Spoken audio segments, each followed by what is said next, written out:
प्रभु लिखुଛନ୍ତି ज्ञान 279 हे परमेश्वरଙ୍କ ଲାଗି ରହିଥିବା ବୀର ସୈନିକ ତୁମ ଲାଗି ଦୁଃଖ ଲଜ୍ଜା ବା କଷ୍ଟ ବୋଲି ଏକ ପଦାର୍ଥ ଆଉ କେଉଁଠି ରହିଲା? କାରଣ ତୁମର ଜୀବନ ହେଉଛି ଏକ ଗୌରବ, ତୁମର କର୍ମ ଏକ ଉତ୍ସର୍ଗ, ବିଜୟ ତୁମର ଆରାଧନା ଏବଂ ପରାଜୟ ହେଉଛି ତୁମର ବିଜୟ ଲାଭ। ଇଏ ଗଭୀର କଥା। ଯିଏ ସେଇ ଚେତନାରେ ରହୁଥିବ ସିଏ ଏଟାକୁ ଅନୁଭବ କରିପାରିବ। କିନ୍ତୁ ଆମେ ଆଟଲିଷ୍ଟ ଏତିକି ଜାଣିବା ଯେ ଏ ସମ୍ଭବ ଏବଂ ଏହା ହିଁ ହୁଏ। କାହିଁକି ନା ଆମେ ଯେତେବେଳେ କିଛି ଜାଣିନଥାଉ ଆମେ ଭାବୁ କଣ ହବ ଜାଣିନି ମୁଁ କାହିଁକି ଛାଡ଼ିବି। ଏଠି କହୁଛନ୍ତି ଆମେ ଯୋଉ ମାନେ ସମସ୍ତେ ସବୁ ମନୁଷ୍ୟ ପ୍ରକୃତରେ ଭଗବାନଙ୍କ ଦ୍ୱାରା ଆଦିଷ୍ଟ ହେଇକି ଆସିଛୁ, କିନ୍ତୁ ଆମେ ସଚେତନ ନାହୁଁ। ତେଣୁ ଯୋଉମାନେ ସଚେତନ ଆଟଲିଷ୍ଟ ସେଇମାନେ ଜାଣି ରଖିବା ଉଚିତ। କହୁଛନ୍ତି ହେ ପରମେଶ୍ୱରଙ୍କ ଲାଗି ବାହାରିଥିବା ବୀର ସୈନିକ, ଆମେ ହଉଛୁ ସେ ବୀର ସୈନିକ ଯିଏ ପରମେଶ୍ୱରଙ୍କ ପାଇଁ ବାହାରିଛୁ, ତାଙ୍କୁ ପରିପ୍ରକାଶ କରିବା ପାଇଁ ଆମର ଜୀବନର ଲକ୍ଷ୍ୟ ରଖିଛୁ। ତେଣୁ ଆମ ପାଇଁ ଦୁଃଖ ଲଜ୍ଜା ଆଉ କଷ୍ଟ ବୋଲି କୋଉଠି ରହିଲା? ଆ ପୂର୍ବରୁ ଆମେ ଆଲୋଚନା କଲେ ଯେ ସମଗ୍ର ପୃଥିବୀ ତାର ସମଗ୍ର ଅସ୍ତ୍ର ଶସ୍ତ୍ର ସହିତ ଗୋଟିଏ ପଟରେ ଠିଆ ହେଇଥିଲେ ମଧ୍ୟ ଆମେ ଯଦି ପରମ ପ୍ରଭୁଙ୍କ ନିରସ୍ତ୍ର ନିହତ ଅଛନ୍ତି ମଧ୍ୟ ତାଙ୍କୁ ହିଁ ବାଛିବା ଏବଂ ଆମର ମାଂସ ହାଡ଼ ଚୂନା ହେଇ ଦଳି ଚକଟି ହେଇ ନିଷ୍ପେଷିତ ହେଇ ଯାଉଥିଲେ ମଧ୍ୟ ଆମେ ପରମେଶ୍ୱରଙ୍କ ପକ୍ଷରେ ଠିଆ ହେବା, କାରଣ ତାଙ୍କ ପାଖରେ ସବୁ ସାମର୍ଥ୍ୟ ରହିଛି। ପୁନଃ ସିଏ ଆମକୁ ମହିମାନ୍ୱିତ କରିଦେଇପାରିବେ। ତେଣୁ ଆମ ପାଖରେ ଦୁଃଖ ଲଜ୍ଜା ଆଉ କଷ୍ଟ ବୋଲି ପଦାର୍ଥ ଆସିବ କୋଉଠୁ? ଆମେ ପୂର୍ବରୁ ଜଷ୍ଟ ଯୋଉ କଥା ହଉଥିଲେ, ଯେତେବେଳେ ଜଣେ ଆତ୍ମା ଦ୍ୱାରା ପରିଚାଳିତ ହଉଛି ସେତେବେଳେ ମୁଁ ଆଉ ଭଗବାନ ଆମେ ଦୁଇ ଜଣ ବର୍ତ୍ତମାନ ଅଲଗା ରହିଛୁ। ତେଣୁ ମୁଁ ତାଙ୍କୁ ପୂଜା କରୁଛି, ମୁଁ ତାଙ୍କୁ ଏଇଟା ଅର୍ପଣ କରୁଛି। ତେଣୁ କାହିଁକି ନା ଆମେ ଦୁଇ ଜଣ ଅଲଗା ଅଲଗା ଅଛୁ। ଯେତେବେଳେ ଏକାତ୍ମ ହେଇଯାଇଥିବ ବା ଯେତେବେଳେ ଆମେ ଆତ୍ମା ଦ୍ୱାରା ପୂର୍ଣ୍ଣ ଭାବରେ ପରିଚାଳିତ ହବା, ସେତେବେଳେ ଏଇ ମୁଁ ତ ଭାବ ନଥିବ। କିନ୍ତୁ ସେଇ ପୂର୍ଣ୍ଣ ଏକତ୍ୱ ପ୍ରାପ୍ତ ହବା ଏବଂ ମୁଁ ତ ଭାବଟି ଚାଲିଯିବା, ଏଇ ଯୋଉ ଟ୍ରାନଜିସନାଲ ପିରିୟଡ, ତା ମଝିରେ ଯୋଉ ପିରିୟଡଟା ରହିଛି, ତାରି ଭିତରେ ଆମକୁ ଗୋଟେ ଦୃଢ଼ ନିଶ୍ଚୟତା, ପୂର୍ଣ୍ଣ ଆସ୍ଥା, ଦୃଢ଼ ନିର୍ଭରତା ରଖିକି ଆମକୁ ଚାଲିବାକୁ ପଡ଼ିବ।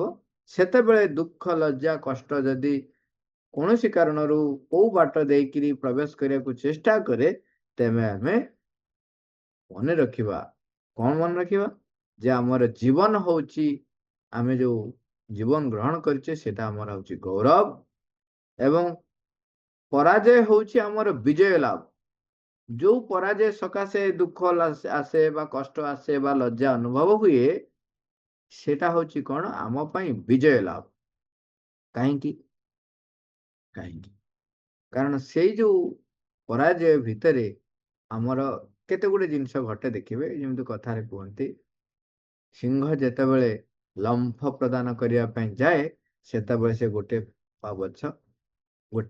ପାଉଣ୍ଡ ପଛକୁ ପକାଏ, କିଛି ପାଉଣ୍ଡ ଯାଏ ଏବଂ ସେଉଠୁ ଆସିକି ଲମ୍ଫ ପ୍ରଦାନ କରେ। ଏଇଟା ଯେମିତି ଆମର ରୂଢିରେ ଅଛି ବା ଆମେ ଜାଣୁଛନ୍ତି। ଯେତେବେଳେ ପରାଜୟ ଆସୁଛି ବୋଲି ବାହ୍ୟ ବ୍ୟକ୍ତି ଅନୁଭବ କରନ୍ତି, ସେତେବେଳେ ଆମେ କଣ ଅନୁଭବ କରୁ?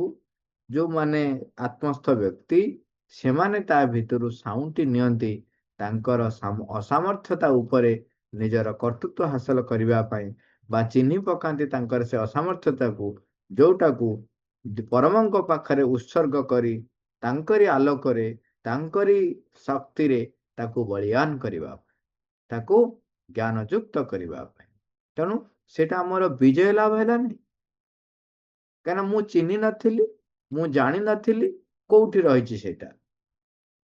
ଯେତେବେଳେ ପରାଜୟ ବୋଲି ଆସିଲା, ପରାଜୟ ରୂପ ଗ୍ରହଣ କରିକି ଆସିଲା, ତାମାନେ ମୁଁ ଜାଣିଗଲି ଏଇଠି ରହିଛି ରେ ଏଇଟା, ଆରେ ଏଇ ପ୍ରକୃତିଟେ ଅଛି। ଓକେ, ତାକୁ ଆମେ ବର୍ତ୍ତମାନ ତାକୁ ଆଲୋକ ସମ୍ମୁଖରେ ନେଇକି ଥୋଇବା ଏବଂ ତା ଉପରେ ଆମର କର୍ତ୍ତୃତ୍ୱ ହାସଲ ହବ ଏବଂ ପ୍ରଭୁତ୍ୱ ହାସଲ ହେବ। ତେଣୁ ଏଇଟା ଆମର ଏକ ବିଜୟ ଲାଭ। ଜୀବନ ହେଉଛି ଗୌରବ, କର୍ମ ହେଉଛି ଉତ୍ସର୍ଗ, ବିଜୟ ତୁମର ଆରାଧନା, ପରାଜୟ ତୁମର ବିଜୟ ଲାଭ। ବିଜୟ ଯେତେବେଳେ ଆମେ ଯେତେବେଳେ ଗୋଟେ ଜିନିଷ କଣ ହଉଛି ଆମେ ବିଜୟ ହାସଲ କଲେ, ବିଜୟ ହାସଲ କଲେ ଗୋଟେ ଜିନିଷକୁ ପ୍ରାପ୍ତ କଲେ ବର୍ତ୍ତମାନ ତାକୁ ଆରାଧନା ମାନେ ପୂଜାର୍ଚ୍ଚନା କଲା ବେଳେ ଆମେ ଯେପରି ନିଜକୁ ପୂର୍ଣ୍ଣ ରୂପେ ସମର୍ପିତ କରିଦଉ, ତେଣୁ ଯୋଉ ବିଜୟ ଆସେ ସେଟା ହଉଛି ଆମ ପାଇଁ ଗୋଟେ ସମର୍ପିତ ମୁହୂର୍ତ୍ତ ଆସେ। ତାମାନେ ସେ ସମୟରେ ନିଶ୍ଚୟ ସମର୍ପିତ ହେବେ। ତାପରେ ଆଉ ଗୋଟେ କଥା ଦେଖିବେ, ଯେମିତି କଥାରେ କହନ୍ତି, ଯଦି ଗୁରୁ ଆମ ପାଖରେ ଅଛନ୍ତି, ଯଦି ମୋର ଗାର୍ଜିଆନ ମୋ ପାଖରେ ଅଛନ୍ତି, ଦେଖୁଥିବେ ପିଲା ଯେତେବେଳେ ଏକା ଥିବ ଗୋଟେ ପ୍ରକାର ବିହେଭ କରୁଥିବ, ଯେତେବେଳେ ଦେଖିଗଲା ଯେ ତା ନିଜ ଲୋକ ଆସିଗଲେ, ତା ପ୍ୟାରେଣ୍ଟସ ଆସିଗଲେ, ସେତେବେଳେ ତା ରୂପ ଅଲଗା ହେଇଯାଏ।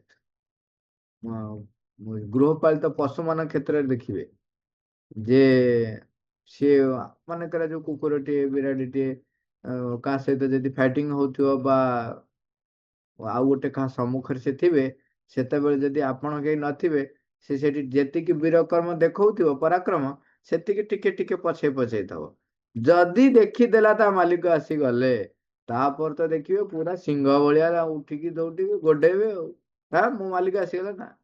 ତେଣୁ ଯେତେବେଳେ ପରମ ମୋ ପାଖରେ ରହିଥିବେ, ଯେତେବେଳେ ମୁଁ ପରମଙ୍କୁ ନେଇକିରି ପରମେଶ୍ୱରଙ୍କ ପାଇଁ ଯେତେବେଳେ ଯୁଦ୍ଧ କରିବାକୁ ଯାଉଛି ବା ଜୀବନ ବଞ୍ଚୁଛି ବା ଯେତେବେଳେ କାର୍ଯ୍ୟ କରିବାକୁ ଯାଉଛି, ଯେତେବେଳେ ସ୍ୱୟଂ ପରମ ନିଜେ ମୋ ପାଖରେ ଅଛନ୍ତି, ତେବେ ଦୁଃଖ ହଉ, ଲଜ୍ଜା ହଉ, କଷ୍ଟ ହଉ, ବିଜୟ ହଉ, ପରାଜୟ ହଉ, ମୋର କୋଉଥିପାଇଁ ଚିନ୍ତା କରିବାର ଆବଶ୍ୟକ ରହେ। ସର୍ବଶକ୍ତିମାନ, ସର୍ବ ଐଶ୍ୱର୍ଯ୍ୟର ଅଧିକାରିଣୀ, ସର୍ବ ଜ୍ଞାନର ଅଧିକାରୀ, ଇଏ ସବୁର ଯିଏ ନିୟନ୍ତା ସୃଷ୍ଟିକର୍ତ୍ତା, ସିଏ ମୋ ପାଖରେ ଅଛନ୍ତି। ସ୍କ୍ରିପ୍ଟ ରାଇଟର ସିଏ, ଡିରେକ୍ଟର ସିଏ, ସବୁ ମାନେ ଷ୍ଟେଜ ସଜେଇବା ଦାୟିତ୍ୱ ତାଙ୍କର, ସବୁ ତାଙ୍କ ହାତରେ। ତେଣୁ ଯୋଉ ଭଳିଆ ଦରକାର ସିଏ କରିବେ, ତେବେ ମୋର ଚିନ୍ତା କୋଉଠି ରହିବ। Thank you all.